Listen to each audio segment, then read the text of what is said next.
late! Late! I've been waiting for you to summon me ever since you came here. Waiting and waiting and waiting. But my sapling didn't so much as utter my name. Such a heartless thing he is. Cold and cruel and heartless!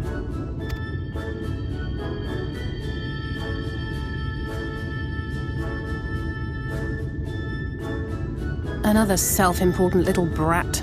Just what we need. Reminds me of my childhood.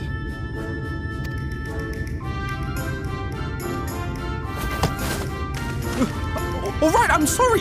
It was a joke. Honestly, just a joke. But just now you called for me so earnestly, so fervently. I couldn't possibly stay angry at you. Very well. As your lovely branch, I will lend you my strength.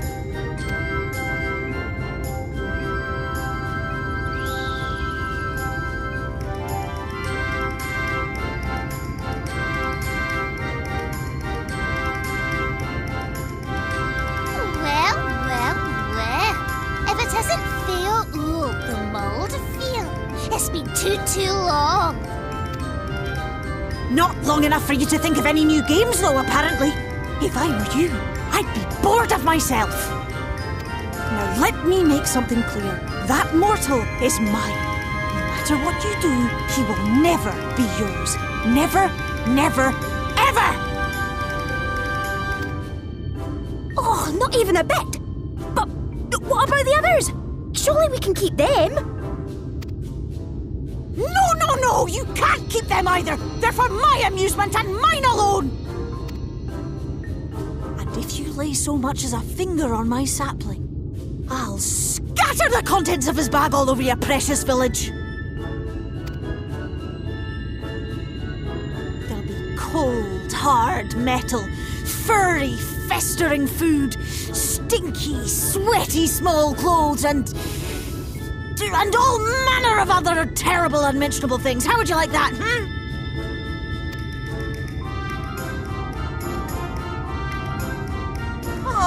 All right. But will you not at least let us play with the twins? Just while the others go and see Urianger? Aye, that's all we ask. And we promise we'll play nicely. It seems we won't be joining you. Aye! We'll reveal the hidden Vernick to you at once.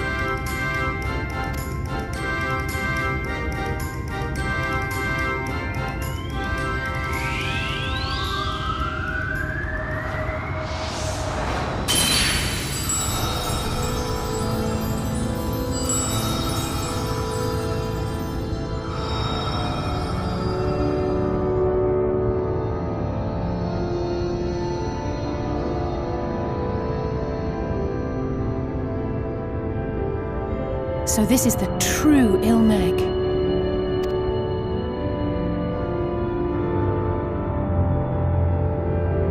How are you feeling? Better. I think I remember the way now. Apologies for the delay. Shall we go and see Urianger? Your lovely branch is useful, yes? So whenever you're in trouble, you must remember to make use of me!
Urianger, are you in?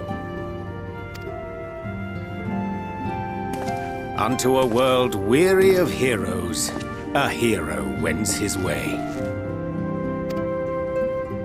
The Exarch did send word that thou wouldst seek me out, but ne'er did I imagine thou wouldst arrive so soon.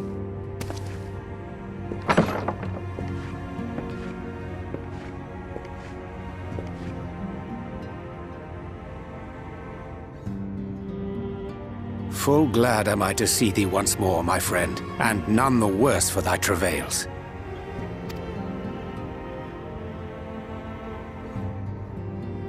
Run along, Minfilia. We will meet you outside. But... Another one for you to imbue, if you'd be so kind.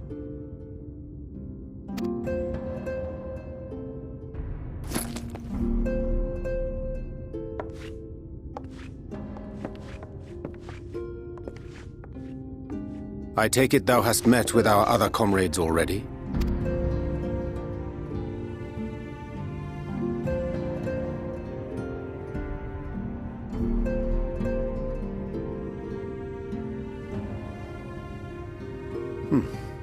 That Master Alphino and Mistress Alize now travel in thy company is of great comfort to me.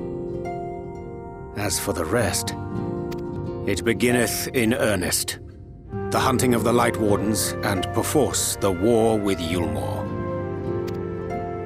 Hark thee then to my words, and through them behold the vision that I did glimpse, that of the 8th Umbral Calamity.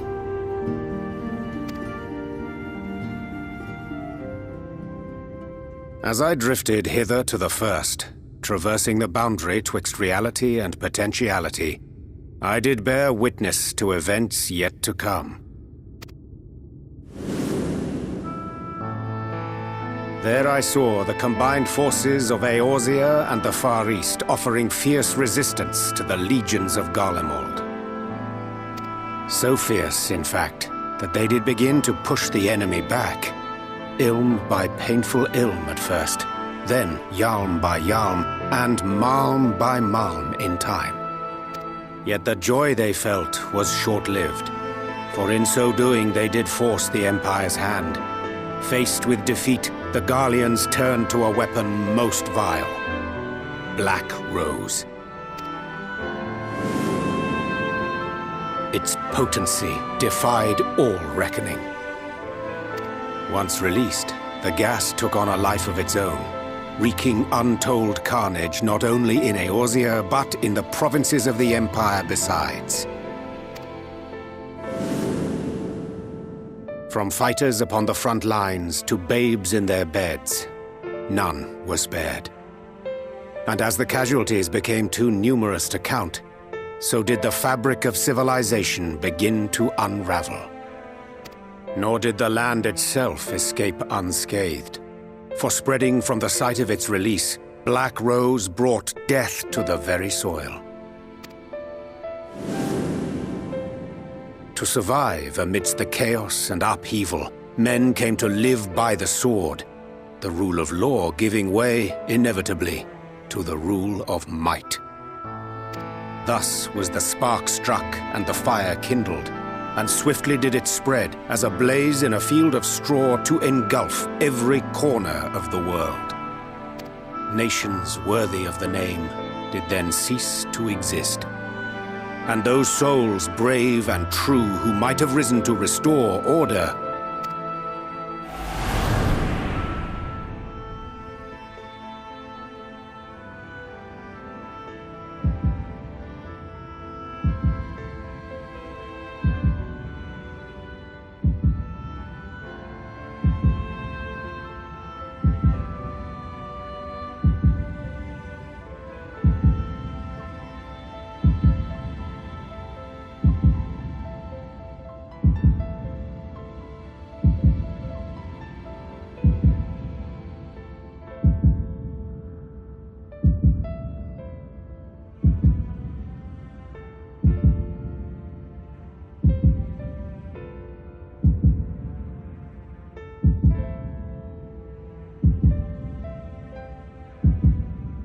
were no more.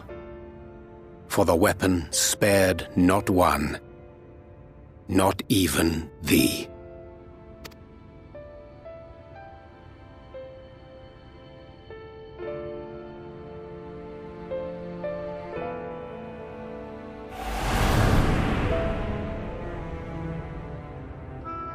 An endless age of war, begotten by the blight of Black Rose. Such is the legacy of the 8th umbral calamity which I did behold.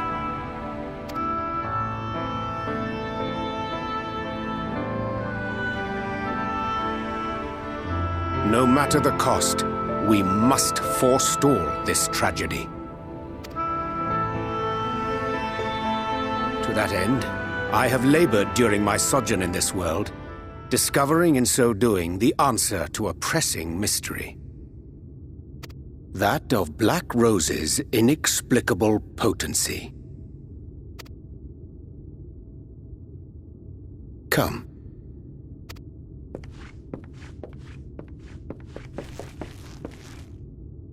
Dost thou recognize yonder chart?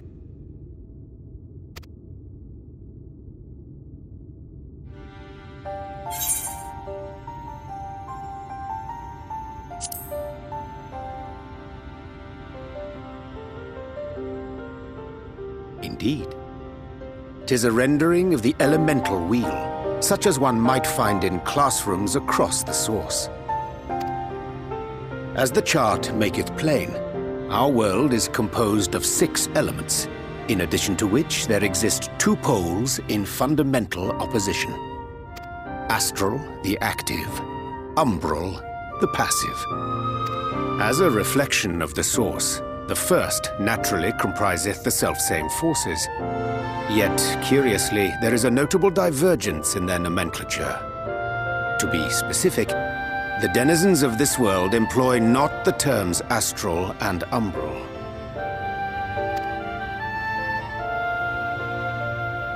Thus was I moved to inquire what names said forces had been assigned. A simple question which yielded a most unexpected answer. Upon demanding the name of the pole aligned with activity and growth, I was told that as life's myriad colors combine to produce black, the people of the first had called it darkness. At this, did my mind begin to race. Yet 'twas only when I asked what name had been given to the pole aligned with passivity that mine eyes were opened to the truth. Peace and tranquility being as purest white, unmarred by color, I was told it had been given the name of light. That's umbral light and astral darkness, yes? I'm no etherologist, but it strikes me that the nomenclature of the first is rooted in the generation of the 2 forces, while our own appears to focus on their effects, which makes one wonder. Have we had it backwards all this time?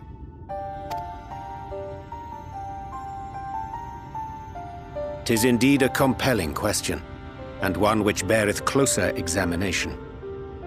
Yet what knowledge we already possess sufficeth to explain the chain of events.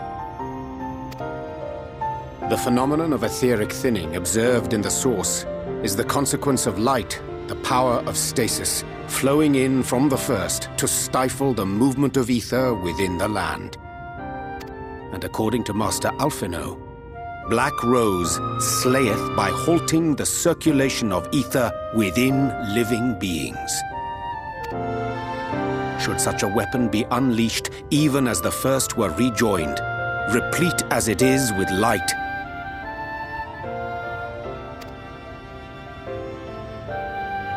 we would have a disaster of untold proportions on our hands. A calamity.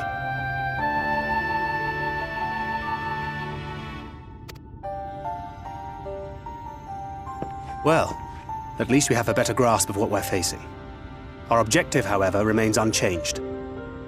We are to eliminate the Light Warden of Ilmeg. Speaking of which, were you able to ascertain its whereabouts? Aye. 'Tis all but certainly ensconced within Leergear, the castle which standeth in the midst of the lake. To enter said stronghold, we must needs turn to the pixies for aid. Fortunately, I have become quite adept at courting their cooperation. Henceforth shall I accompany you, and do all in my power to ensure that my vision doth not come to pass.